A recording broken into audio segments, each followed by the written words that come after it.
Hi everyone, in this video I will share with you the wisdom of famous investor Peter Lynch on how to pick a winning stock as well as the concepts I have learned over time while investing in stock market. There are many videos out there explaining technical and fundamental analysis to pick a stock. However, after watching them, I still felt that there is something missing there and I felt that I am still not equipped or know enough to pick a stock myself confidently. It's like they explain how to read and understand a language, but how to interpret the tone of the speaker. What does the body language means? Cultural differences and many other soft skills that I think one should know in order to understand a person effectively. They are somehow not covered. Similarly, I think picking a stock is like learning a new language, where you first need to understand it and then you need to learn the soft skills which sets you apart from others. This is what we are going to learn in this video. We are going to understand various indicators and parameters used to pick a stock, and at the same time we are going to learn some stock picking soft skills that you should know of to have an edge. And lastly, I will cover how you can evaluate a growth company where one cannot use most of these indicators like P/E ratio, as the company is not earning anything, instead burning cash. So this video is for everyone, whether you have just started investing in stock market or you are someone who is looking for a new or a different insight on how to research a stock. So guys, as I am covering a lot of quality stock picking concepts in detail with examples in this video, this has made this video a bit long. So I would recommend you to sit in a quiet room, clear off any distractions, and then watch this video till the end. I would even suggest you to take some notes so that you can refer them when you will screen stocks next time. I mean guys, it's a guide for serious investors and not a quick 10 tips on how to pick a stock. With that said, let's see how the video is structured. In the video, I will share with you different techniques on how to pick a stock, and while explaining those techniques, I will touch different areas like how to read financial statements, for example cash flow statement, balance sheet, etc., or where you can find the information that I want you to look for. I'll even share with you some resources that you can read or watch to learn more on that particular topic. Then for each concept, I will share with you an example Peter Lynch mentioned in his book One Up on Wall Street, and will also share an example from current stock market. Examples will be of real companies out there, and sometimes I'll be using a dummy company to explain the concept. Now, if you are a day trader, then this video will still be helpful for you. However, I personally believe in long-term value investing, and hence I will not be covering or putting a lot of emphasis on technical analysis in this video. Now before we start, I would like to say I'm not a financial advisor, nor I will claim myself an expert at stock picking. I've made my fair share of mistakes, but over time I have learned from them and have created a portfolio of more than 100K in just 2 years. So I just want to share those learnings and experience with you. Also, I strongly believe that most investors will do far better by investing in index funds than picking stocks individually themselves. We will see more about that later in this video. But seriously guys, goal to pick an individual stock is to beat the return from these indexes, also referred to as market returns. And if as an investor, we cannot beat these market returns consistently over time, then why bother picking stocks yourself at the first place? With that said, let's start. Hi guys, I am Ankit from Master Investment, where we seek to be better investors than before. And let's see what Mr. Lynch has for us in store. First technique to pick a stock is by checking a company's cash flow. I will cover how to read a cash flow statement of a company in my coming video, so don't forget to subscribe to this channel. In this video, I will discuss how we can use the cash flow statement while picking a stock. Let's understand what is cash flow in layman's word. Like any business, you need some cash in order to create a product or provide a service. Then you will sell that product or service and return will generate some cash. So the cash you generated by selling your product or service minus the cash you needed to produce that product or service is your net cash flow. So in general, less cash a company spends to generate cash, the better it is. Let's understand this with an example. Let's say a manufacturing company sells a product and makes $100 million, which is good. But if it needs $80 million in order to keep or maintain its machinery to be competitive with other manufacturers, then this is not an ideal company to invest in for long term. I mean, if you need to spend a lot of cash to make cash, then you aren't going to get very far. This is why companies like Moody's or Philip Morris have done so well over the years. They have less capital spending, and the cash that comes in doesn't have to struggle with the cash that's going out. Therefore, stay away from companies that have to spend a lot to earn a little, and instead look for companies that can earn a lot while spending little. This is one way to use cash flow to pick a stock. Let's check how you can pick a stock based on cash flow only. To understand this, let's take China Cord Blood Corporation as an example. if you will see the income statement of this company, you will find that company's earnings are not growing at a very high rate. You will find such companies who are stagnant or slow growers quite often, and as an investor, you will ignore them as they are not growing or have no further scope to growth. Of course, you may invest in such companies for their dividends, but I will talk about it later in this video, so hold on to that thought. Now, if you check the cash flow of China Cod, you will find that the company is generating positive cash flow consistently for years. And as this company has nowhere to invest its money, the cash coming in is piling up. So if you buy the company's shares today at $4.60, you will be getting between 65 cents to 90 cents of cash influx per share every year. If this continues, it means in 10 years, you will have somewhere around $6.50 to $9 of cash per share in the company. So only on the basis of cash flow, your return on investment will be somewhere between 40 to 100%. At this point of time, you will be either amazed or you will be confused. If you are amazed, great, but if you are confused, just go back 30 seconds and watch that part again. Now, before you invest, you should ask yourself why the company is not investing that money. And if you find a reasonable answer for that, then you can consider to invest in it on the cash flow basis only. So in our example, China Cord Blood Corporation is actively looking for potential investments to spur its growth both within and outside China. In China, they are not able to expand in other districts because of government regulations, which are expected to change in future. And outside China, they are in discussions with several other cod banks.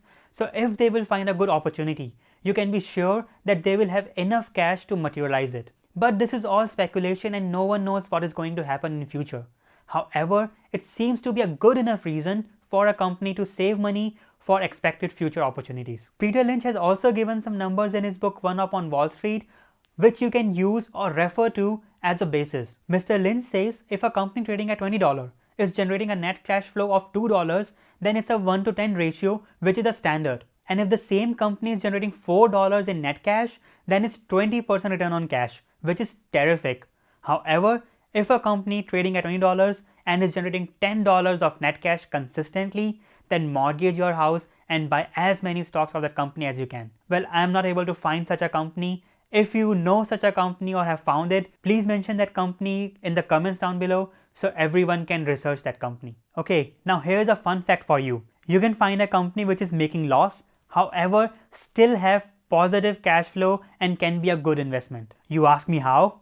Well, one of the reasons for such a scenario to occur is company have large assets which it can deprecate over time, for example oil pipelines or maritime containers. So what happens is, on income statement, depreciation is entered as an expense which reduces the net income and even makes it negative or a loss. However, that amount is not actually spent and is real cash sitting in the company's bank account, which you can see in its cash flow statement. This is why when you read an income statement, you may find that company is making loss, however have positive cash flow consistently. But you need to be careful here when you're investing in a company that has huge depreciation amount, because the company has to spend that amount someday or another to remain operational and profitable. But the key to pick a stock or the soft skill here is to know that day. What I mean is, a company depreciates an asset based on its useful life, which is usually defined by IRS or income tax authorities or GAAP rules. So you need to check whether the useful life defined by these authorities is in reality the actual useful life. In most cases, if the assets are maintained properly, their useful life is way longer than its useful life defined by IRS or GAAP. So for example, oil pipelines, they are just sitting there underground and nothing much is gonna happen to them. So this company can be making a loss on income statement, however, it will be generating consistent positive cash flow only because of the amount it can deprecate over time. This is another example where a company can be a good investment based on cash flow only, and that cash flow is generated by depreciation of assets. I'll be making a video on how to read cash flow statement of a company with lots of different examples like these in my coming video. However, here are some resources that you can use to learn more about cash flow and how you can use it to pick a stock. Famous book Warren Buffet and the Interpretation of Financial Statements by Mary Buffet. I think it's a must read for everyone who wants to learn how to read financial statements. Here are 2 more articles I found really good and easy to understand, so you can read it in your free time. I'll be posting the links of all the resources I'm mentioning in this video in the description so that you can check them later. As we are talking about cash, let's check other number that you can use while researching a stock, which is cash position. When I say cash position, it is the net cash after deducting company's long-term debt. You can deduct short-term debt also if you like. However, in his book One Up on Wall Street, Peter Lynch ignores it and weighs in long-term debt only. Don't worry, you will understand it better when we take an example. So how cash position makes a difference while picking a stock? Let's take an example to understand it better. Here is a company, Blue Hat Entertainment, which has $15 million in cash and $26 million as receivables. I am not considering inventory, prepaid expenses and other current assets in this calculation. I will talk more about inventory later in this video, and it is another major factor that one should know of or should observe carefully before investing in a stock. So Blue Hat has in total $41 million in cash and receivables and next to nothing as long-term debt. This is as per his balance sheet of 2019. Which means it has $41 million or $1.17 per share in net cash if only long-term debt is considered, which is actually zero. If we consider total liabilities, then the net cash for Blue Hat comes out to be $27 million or 77 cents per share. With its share selling at $1.10 at the time of recording and it having $1.17 in cash, that means we are buying the company for free and instead getting 7 cents in cash per share. And if we consider all the liabilities, then we are buying the company at 33 cents. So with its earning per share to be 26 cents, I think it's a bargain. So to summarize, check out how much net cash a company has on its balance sheet while picking a stock. Also guys, please note the companies I am mentioning in this video are mere examples to explain the concepts. In no way I am recommending or suggesting you to buy these shares. Also, you need to apply all the techniques and concepts that you will learn in this video and you have learned over time while investing in stock market before you choose a stock. Like Peter Lynch said in his book One Up on Wall Street, investors should create a story around a stock, and if you're not able to create a story, don't invest in that stock. I'll also give you an example of what a story looked like later in this video, so keep tuned. So far, we have discussed a lot about free cash flow and cash position. Let's check their counterpart, which is debt, and how that plays a vital role while picking a stock. A debt-free company is an ideal company for an investor. In short, a debt-free company cannot go bankrupt. Although it would be interesting to know how a debt-free company can go bankrupt. Jokes apart, you must have heard of debt to equity ratio. If not, don't worry, you are covered. Debt to equity ratio is used to evaluate a company's financial leverage and is calculated by dividing a company's total liabilities by its shareholders' equity. You will understand it better as we go further and how you can use it while researching a stock. If debt to equity ratio is more than 1, in most cases one should stay away from such companies as these companies have more debt than they have equity, which means if a company goes bankrupt, shareholders will be left with nothing. On the other hand, a company with a debt to equity ratio under 0.1, that company can be explored further. Peter cites several examples in his book One Up on Wall Street. One worth mentioning is of two depressed technology stocks, GCA and Applied Materials. Also, it is the right time to say, if you haven't read this book, I think everyone who is serious about investing in stocks should read it. It's a well-written book in a really simple language, and I think it will be useful for everyone from a beginner to an expert. I'll mention the link of this book in the description down below, so feel free to check it out. Coming back to our example, when GCA and Applied Materials got into trouble, one difference that decided their fate was the debt. GCA had $114 million in debt and only $3 million in cash. On the other hand, Applied Materials had only $17 million in debt and $36 million in cash. So when the electronic market or electronic business picked up, Applied Materials rebounded from $8 to $36. However, GCA was not around to enjoy the revival. And you know what? Debt was the only factor that determined the success and failure of both companies. So in short, during bad times, only a company with no to less debt can survive. Therefore, always check how much debt a company has when you pick a stock. To give you some current examples, Facebook is one of the many companies with no long-term debt. On the other hand, AT&T has $152 billion in long-term debt. I think in current market situation where money is cheap and market is at its all-time high, one should carefully check the debt a company has, and especially the one maturing in coming 5 years while picking a stock. Why I say this is, if the interest rates start to rise, which I think they will sometime in future, and the market corrections takes place, then the companies having huge debt will suffer the most. To understand it better, one should also understand the expense related to taking a debt. If a company has taken debt during current low interest rates, then the expense is low. However, if the interest rate rises and the company has to take more debt in future to pay back the existing debt or support its operations, then its debt expense ratio will rise and hence deteriorates the company's financial health further. So while screening stocks, you need to check when is the company's debt maturing and what is the debt expense. You can find all this information in the annual report or 10K form of a company. Companies discusses this topic in good deal. Here is the example of annual report of AT&T, and note 12 is all about company's debt. Well, the debt story doesn't end here. Before you pick a stock, not only you have to consider how much debt a company has, when it is maturing and its expense, you also have to check what type of debt a company has before you make your mind to buy its stocks. Companies can raise money by three major ways: taking loan from bank, selling its shares, or by issuing bonds. Worst type of debt is the debt from bank. Don't worry, I'll explain why. There are many other ways for a company to raise money. However, I don't want you to bury under financial terms. Instead, I want you to focus on understanding the basics and concepts of how to pick a stock. So in general, a debt which is due very soon or can be due on call is the kind of debt that you don't want to see in a company's balance sheet. For those who don't know what due on call means is, due on call means that the lender can ask back the money before it's due. So for example, your debt was maturing in 2025, but the lender can ask the money back in 2022 itself. Why the lender will do so? Well, if the lender sees that the company is not doing well, or the market is declining, or some unexpected event happened which makes the lender think that the company would not be able to repay its loan, and hence it calls back its loan from the company before the company gets even worse. And as the company is not doing well, in most cases it cannot repay that debt, and then the company has no other option than to file Chapter 11 bankruptcy, which we have also seen recently with many oil and airline companies. This is the reason why bank debt is the worst kind of debt. Other type of debt is funded debt, which is by issuing shares. In this, company do not have to pay back any of this debt ever and can use this cash as they consider best.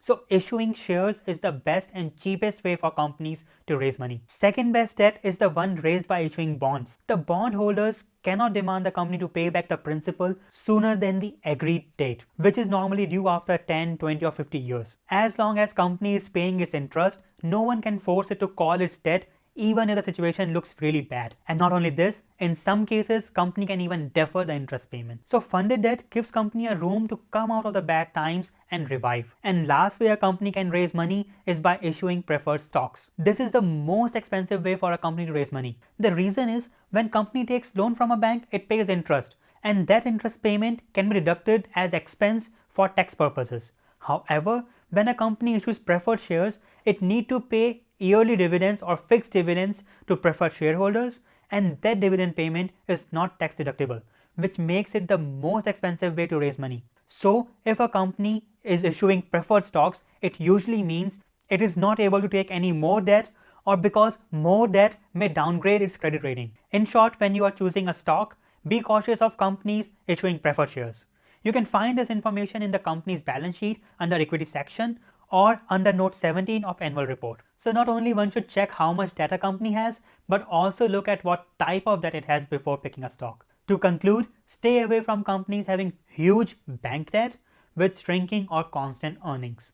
As we talk about earnings, there is another way to look at debt. Warren Buffet usually compares debt with the net earnings or income of the company. If the net earnings or income of a company can pay off all the company's debt within 3 to 5 years, then usually debt would not be a problem for the company in future. Quite often, companies with high earnings such as Apple, Microsoft can have huge debts as they use their earnings to buy back shares, issue dividends, and expand. However, they are earning so much cash every year that they can pay back all their debt within 3 years. I'll talk about this topic in more detail in my coming video on how to read a balance sheet. So to summarize the debt factor, check that the stock you are researching has no to very less debt.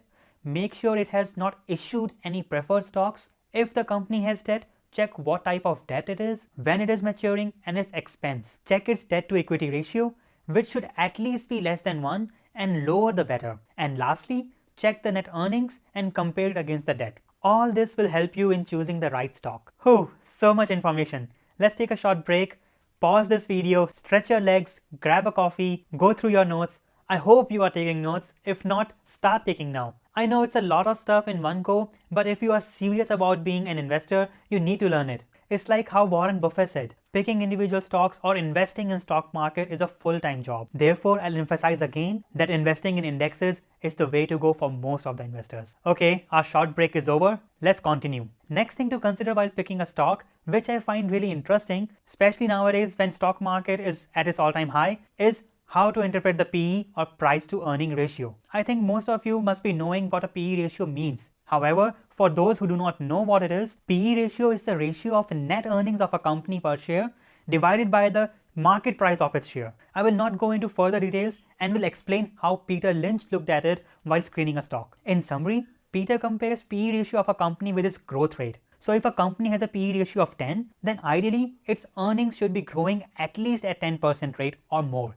Similarly, if a company's PE ratio is 20, then growth rate of the company should be at least 20%. If the growth rate is higher than the PE, it's a bargain. And if the growth rate of the company is lower than PE, then one should reconsider his or her position in this company, as sooner or later price will come down to match the growth rate. In his book One Up on Wall Street, Peter advises investors to avoid investing in companies with 30 or 40 or higher PE ratio, as maintaining a growth rate that high is not sustainable. Also, such high PE ratios are generally found in hot growth markets, which Peter stays away from. He believes in finding an ignored company with growing income in a boring or slow growth market with great fundamentals. Well, people interpret PE ratios differently. Mr. Lynch, however, suggests to compare PE ratio with a company's growth rate. Nowadays, big companies like Apple, Facebook have a PE ratio greater than 30, and growth companies, they have a 3-digit PE ratio. We are certainly in a different time and might have to adapt accordingly. However, the wisdom shared by the investors like Peter Lynch should not be ignored while picking stocks. Therefore, I'll leave it up to you on how you want to interpret the PE ratio while picking a stock. However, I would say try to project the numbers in future and see whether the price you are paying today makes sense or not. What I mean is, weigh how much you are paying and how much you are getting in return. For example, would you prefer to buy a stock of a company which is earning $10 per share and trading at $100? Or a company that may earn $10 after 5 or 6 years and is also trading at $100. It's like when you buy a television, you compare the product offered by all the companies you can get hold of and then decide which gives the best return on investment. Choosing a stock is no different than choosing a television. Only difference is the things you compare. In general, market prices the stock based on its future earning. And if you think that the price you are paying today reflects the earnings that a company may produce after 5, 6 or 10 years, then ask yourself, is it a good time to buy the stock, or should you wait till either the price comes down and matches its current or immediate future earnings, or the earnings of the company increases drastically and matches the current price. One good example in this case is of Tesla. It's a great company, but the price is debated by two sets of investors.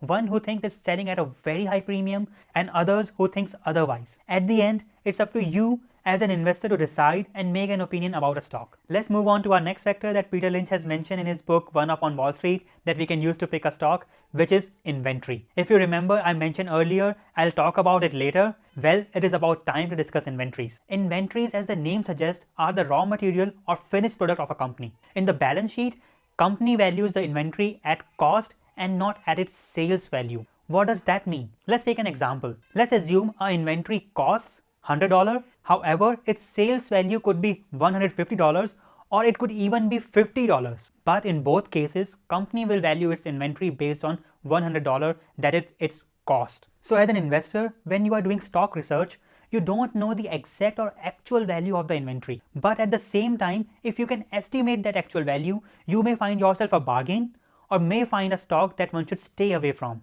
That is why inventory is such an important item that is ignored by many investors while picking a stock. There are a lot of methods which you can use to value an inventory. I will not discuss these methods in this video. However, here is a very good article that covers inventory valuation in detail.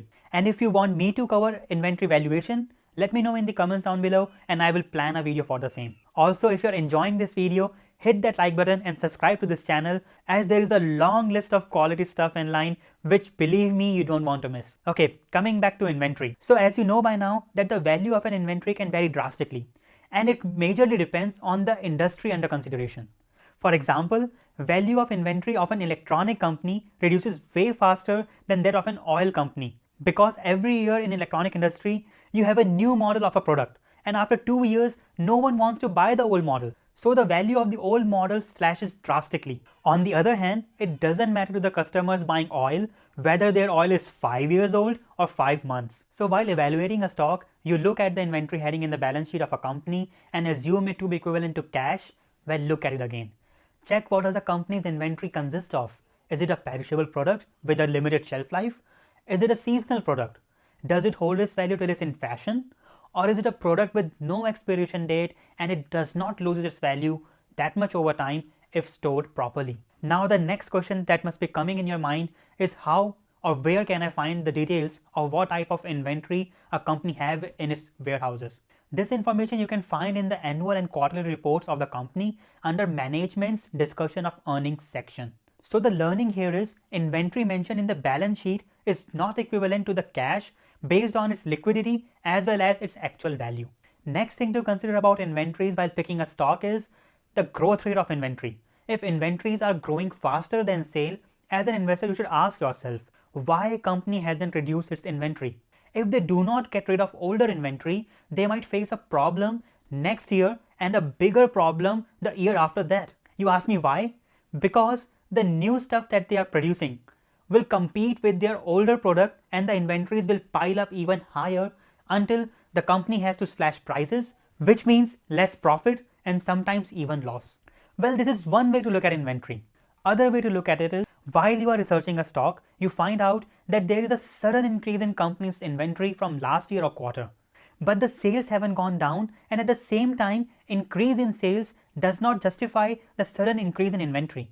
So as an investor, you should ask yourself why company is piling up inventory. One reason could be company has won a large order or is expecting increase in sales and hence stocking up inventory to meet the demand. With that information, you can do some more digging and see is your hypothesis correct or not. And this very information gives you an edge over others in finding that winning stock. This brings us to our next concept of how to pick a stock, which is bottom line. This is my personal favorite and Peter Lynch has explained it really well in his book, One Up the Wall Street. First of all, what is bottom line? Bottom line is the end result or the end profit a company made. It is the profit after deducting all the expenses like operation cost, depreciation, interest, or any other cost that you can imagine. So for example, a company makes a sales of $100 billion and earns a profit before tax of $10 billion, then it has a profit margin of 10%. More this profit margin is, better it is. I mean, at the end of the day, what matters is how much cash or profit a company is making. But one thing to note here is that you cannot compare the profit margins of companies from different industries while picking a stock. It is because profit margins vary drastically from industry to industry. So always compare the profit margin of 2 or more companies belonging to the same industry while screening the stocks. Let's say I want to invest in a cigarette industry and I'm looking for a winning stock in that industry. Immediately, 2 names pop up in my mind, Philip Morris and Altria. Let's use this technique provided by Mr. Lynch to pick a stock and see which of the 2 companies is a better investment. So Altria generated a revenue of $26 billion and its pre-tax income was $6.8 billion. Ideally, I should consider past 6 to 10 years of revenue and pre-tax income and then determine which company is better. However, for the sake of simplicity, let's consider 2020 only. So in 2020, the profit margin of Altria was 26%.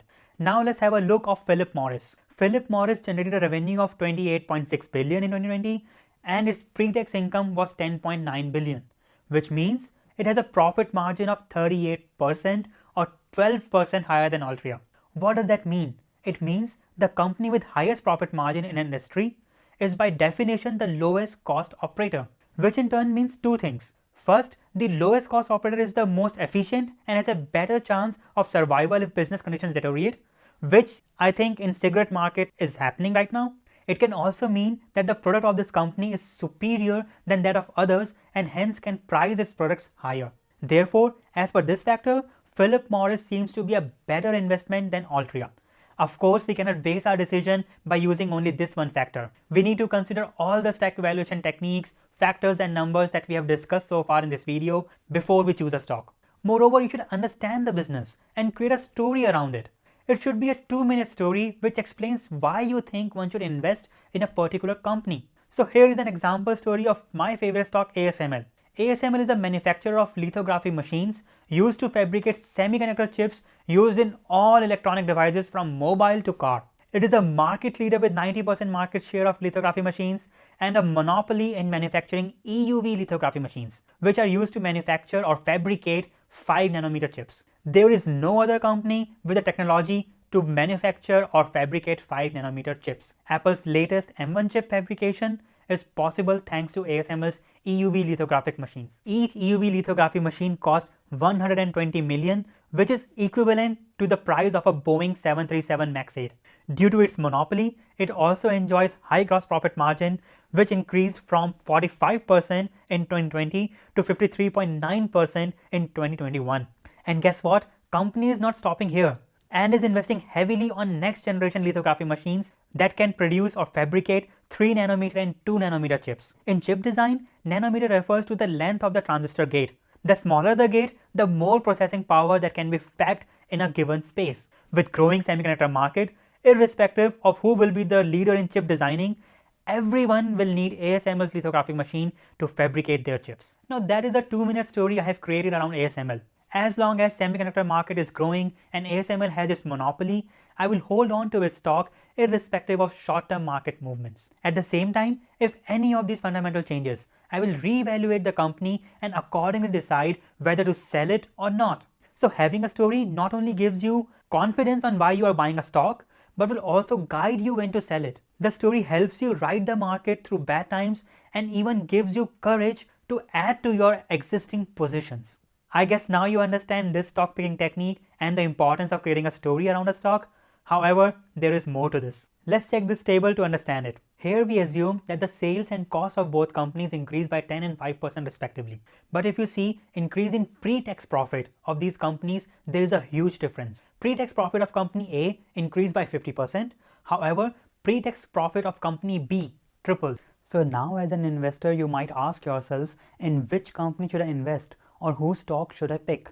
The answer to it is, if you want to hold a stock long term through good and bad times, then pick a stock with high profit margin, which is company A in this example. However, if you are looking for a turnaround company, then the stock with low profit margin is better. There is one more way to interpret profit margins while choosing a stock. Let's say your company has a monopoly in the market and therefore enjoy high profit margins. But this high profit margin in turn attracts competitors who may provide same product or service cheaper than yours to gain market share. Fall of Nokia is one of the classic example here. Of course, it was not the only factor that caused the Nokia's decline, but was one of them. On the other hand, if a company with major market share is operating at low profit margin, then the chances of new competitors entering the market are very less. This is because a new competitor would not be able to match the price of your company's product considering economies of scale. Only way for new competitors to enter and capture a low profit margin market is by introducing an innovative product that will disrupt the entire market. Like digital cameras and smartphones disrupted the market of reel-based cameras. And if I have to take example from current market situation, then Apple's M1 chip and ASML's EUV technology are already changing the semiconductor market. If you want to know more about ASML, I did a complete analysis of the company which you can watch here. So to conclude, check why company has high or low profit margin, can it sustain that high profit margin in future? And if you are just confused between two companies, then profit margin is one of the tools you can use to pick one. And most importantly, do not compare profit margins of companies from different industries while picking a stock. Okay, we have learned quite a few things. Now before we look into more cool technologies of picking a stock, let's hit that like button together and subscribe to this channel so that we do not miss any new video. And trust me, there is a lot more to come. With that done, let's do a quick recap. We checked how to use cash flow while evaluating a stock, how we can use deprecation to pick a stock, why cash is king and its importance. We also checked how debt can be a threat for a company in future. We checked PE ratio and its relation to the company's growth. We checked inventory and how to interpret that heading in the balance sheet, which many investors ignore or misinterpret while selecting a stock. And lastly, we looked into company's bottom line or profit margin and how we can use this concept to pick a better stock within an industry. We checked all of this and have taken notes. Let's check another factor that investors either underestimate or overestimate while evaluating a stock. The factor that I'm talking about is the percent of sales. If you ever come across a new product that is selling like crazy and you think that investing in the company that produces this product is a great idea, well, I would like to stop you there. Yes, it's worth looking into the company. However, one popular product does not mean anything until unless it contributes majorly to the earnings of a company. So for example, if you found a new product from P&G that is gaining popularity and its sales is growing at a rate of 30% every year, but in your research you found that the new product contributes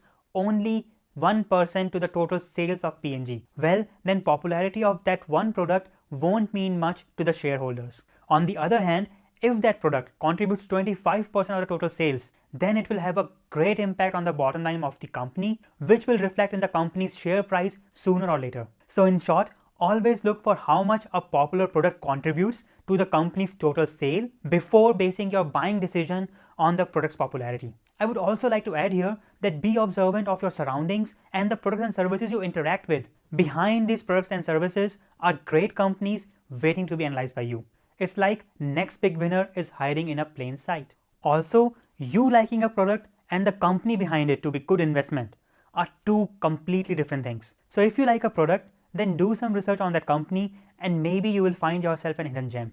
Now we know a bunch of things that one can use while evaluating a stock. Let's check the last factor mentioned by Mr. Lynch in his book One Up on Wall Street, which is dividends. I mean, who doesn't like to get paid every month without moving a finger? This is the reason why many investors favor a dividend paying company or stock over a stock that does not pay any dividend. But again, there are many investors who prefer a fast grower over a slow grower paying dividends. In this video, I'm not going to favor one type of stock over another. Instead, I will share with you the pros and cons of both, and then you can decide yourself what fits better in your portfolio. One big advantage of dividend paying companies, other than the dividend of course, is that their stock price does not take a free fall as a fast growers does when we see a general market crash. The reason why it does not happen is if a company is trading at $20 and it pays $1 of dividend annually, then it has a 5% of dividend yield. Now, if that company's stock falls to $10, then all of a sudden its dividend yield is 10%. So if the investors think that the company can continue paying its dividend, then they will buy the stocks of that company just for its 10% dividend yield. This in turn creates a floor under the stock price of dividend paying companies and hence protects the stock to fall further. But important thing to consider while buying a dividend paying stock is that it should have a proven track record of consistent dividend payments which have grown over time. Another advantage of picking stocks that give consistent dividend, when companies have a lot of cash and don't know where to spend, they often start to diversify. It's a term Peter Lynch has used throughout his book One Up on Wall Street. According to Mr. Lynch, diversification is when companies start to invest or buy enterprises about which they know very little of, just for the sake of diversification, which as an investor we also do most of the times. Which is why Warren Buffet has also said, just diversifying your portfolio will not protect your portfolio from market volatility. For example, a tobacco company starts to invest into beverage business. This type of diversification, or how Mr. Lynch says diversification, fails most of the time, which is why it's actually better if a company simply buys back its shares and pays its shareholders dividends. eBay is the classic example from current market situation. eBay is generating consistent cash but don't know how to expand further. And then instead of investing here and there, eBay is just buying back shares and paying its shareholders dividends. Also, if you'll observe, you will find that companies that are paying large dividends are usually slow growers or are often stagnant. They simply don't know how to expand further. And this is the reason you won't see much appreciation in the stock price. If you remember, I mentioned earlier also, market prices a stock based on its future earning. So stagnant earnings means stagnant stock price. This is where the fast growers come into picture. As the fast growers needs money to expand or grow further, they do not distribute dividends, which actually makes sense also. I mean, the first reason for a company to issue shares was to raise money to grow. And to be honest, growth companies are the ones which makes a real life changing difference in your portfolio, and I mean it both ways. They are the ones which can either take your portfolio to the moon or can bring it down to the depths of hell. Therefore, you need to evaluate your current situation, your risk appetite, and accordingly decide which stock will contribute how much percentage to your portfolio. So now you are equipped with some of the many tools that you may use to evaluate a stock. Next step is to apply this knowledge and read the book One Up on Wall Street by Peter Lynch. It's an amazing book and I guarantee you that you will learn a lot after reading it. I have also mentioned its link in the description down below, so don't forget to check it out. Now before we end this video, here are some general tips on stock investment. Once again, I'll emphasize buying or investing in index funds is the way to go for most of the investors. Here are some of the broad indices I think you should consider: S&P 500, Nasdaq 100, MSCI World, etc. If you want to know how to invest in these indices, I have explained it in a good detail in this video, so check it out. But to put it in short, buy a low-cost ETF that tracks your favorite index. Second tip on investing in stocks: you do not incur a gain or loss until unless you sell a stock. So be patient and do not sell a stock just because it's 50% down, nor sell it just because it's 50% up. You will always have some winners and some losers. So let your winners run and they will take your portfolio to the place you always dreamt of. So never cut your winners short.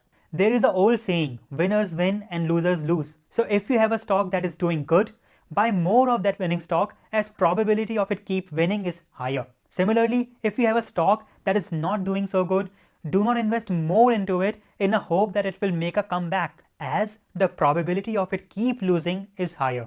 But strangely enough, whatever I am saying here, most of the investors do the opposite of it. They sell their winners and keep their losers. Investors don't add to their winners as they think stock is already 50% up. And on the contrary, investors buy their losers as they think it's 50% down. Next tip is for people starting with stock investment. Doesn't matter how tempting day trading is, do your best not to do it. Rome was not built in a day, nor gone on your portfolio. Always remember these words. Most important tip for every stock investor: make a system.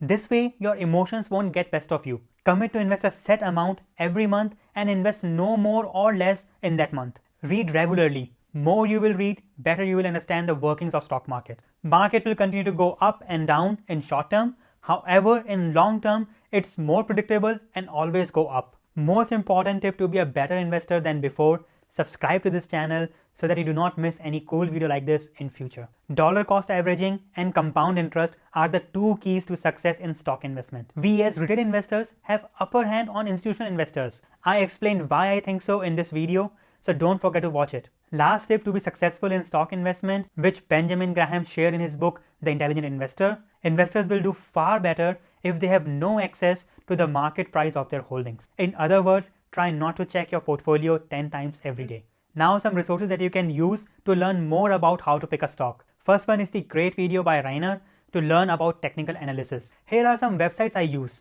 I use Finviz to screen stocks. I use macrotrends.com to get a quick view of financial statements.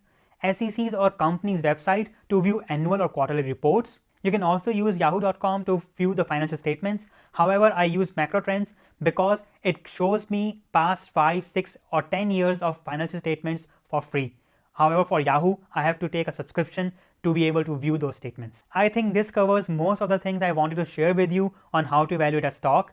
I'll be sharing more tools and techniques on how to pick a stock in my future videos. So don't forget to subscribe and also hit that like button, as it helps people like you to find this video on YouTube and learn some cool techniques of Mr. Lynch on how to evaluate a stock.